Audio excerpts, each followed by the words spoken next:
On a commencé à prendre en charge les patients trachéotomisés sur un circuit monobranche à fuite quand finalement la technologie est arrivée.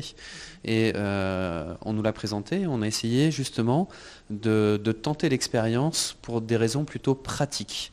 Très souvent, ça a été pour la mobilité du patient, d'éviter les circuits lourds, double branche, ou avec des valves qui font du bruit.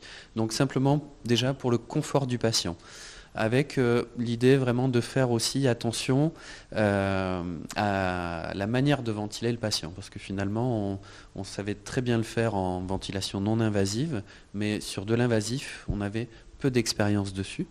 Mais on a essayé vraiment pour voir les résultats et vraiment voir si le confort patient était amélioré.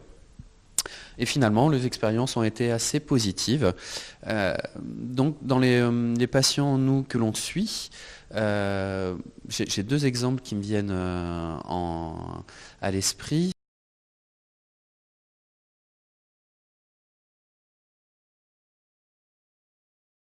C'est une patiente avec une pathologie, enfin, qui a eu une opération au niveau cervical, donc qui a une tétraplégie même complète.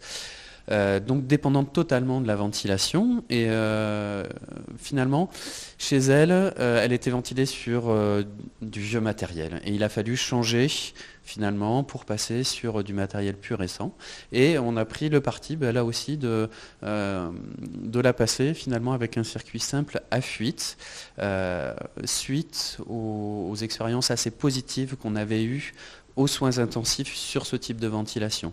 Et finalement, on s'est aperçu que même à domicile, c'était très bien toléré par le patient, elle était finalement assez contente, et avec l'avantage d'avoir une bonne surveillance du patient sur les observances, notamment avec Rescan, ce qui nous permet vraiment d'avoir vraiment l'évolution du patient, de la clinique du patient dans le temps, et de vérifier finalement que tout se passe bien.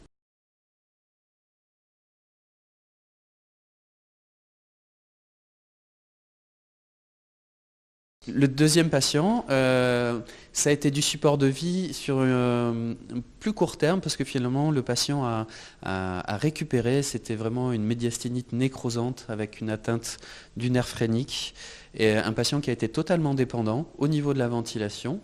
Et là aussi, le but était le retour à domicile le plus rapidement possible, et avec un patient qui était jeune, très mobile, qui marchait, qui avait des enfants. Donc vraiment, on voulait quelque chose de, on va dire, léger, qui puisse ramener facilement à la maison, marcher avec et faire ses activités de la vie quotidienne. Du coup, on s'est orienté là aussi sur une ventilation monobranche à fuite.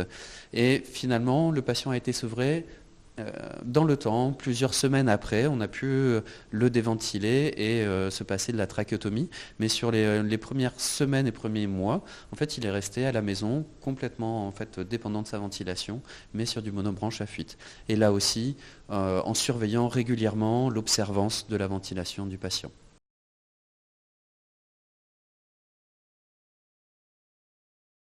Les défis, c'est la gestion du matériel, les habitudes et la gestion du matériel. Euh, dans les schémas habituels, les prescripteurs, même nous, hein, au début, on a eu un peu de mal à passer le cap, parce que le patient trachéotomisé est un patient fragile qui a besoin vraiment d'une ventilation efficace. Et dans les représentations que l'on peut avoir, une ventilation efficace, il n'y a pas de fuite. Ce qui va du respirateur va au patient et tout se passe très bien. Donc l'idée même de créer potentiellement une ventilation moins efficace, déjà psychologiquement, il faut passer au-dessus. Donc le premier défi, c'est ça en fait, c'est s'adapter finalement à une ventilation dont on sera un peu moins sûr, dans le sens où, même si on sait que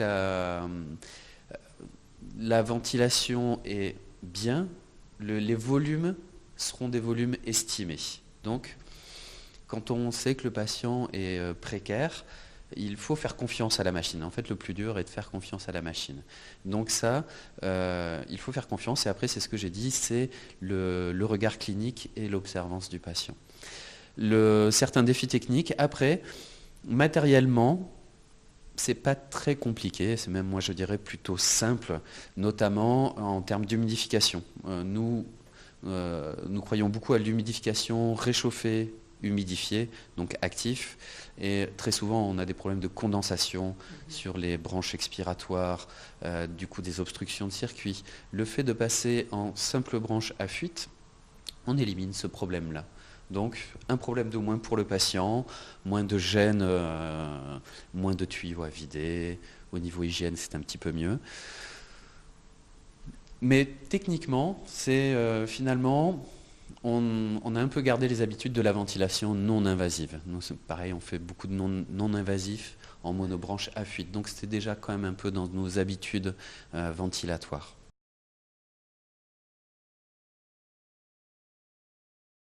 En fait, de la formation. C'est-à-dire que c'est vraiment de la formation du personnel pour en fait modifier la surveillance. C'est ça, finalement, c'est la surveillance du patient.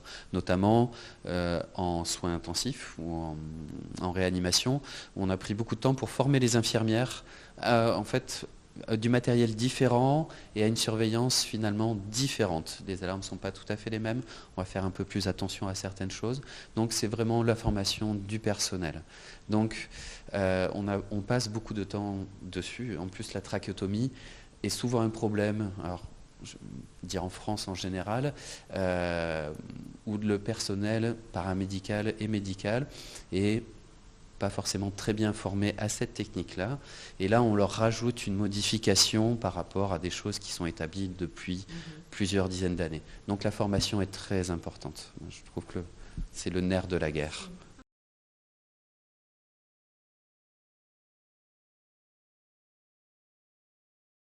Moi, ce qui m'intéresse en fait énormément dans les perspectives de la ventilation à fuite, c'est la ventilation du trachéotomisé sur un système finalement ballonné dégonflé. Et là, pour moi, la ventilation avec une machine qui sait gérer les fuites intentionnelles et non intentionnelles prend tout son sens. Là, Hélène Prigent parle très bien, en fait, qui travaille à Garches, vraiment tous les intérêts chez le patient trachéotomisé de pouvoir refaire passer de l'air au niveau du carrefour, le travail de la phonation, de la déglutition, récupérer de l'odorat, plein de choses, et même au niveau du sevrage de la ventilation.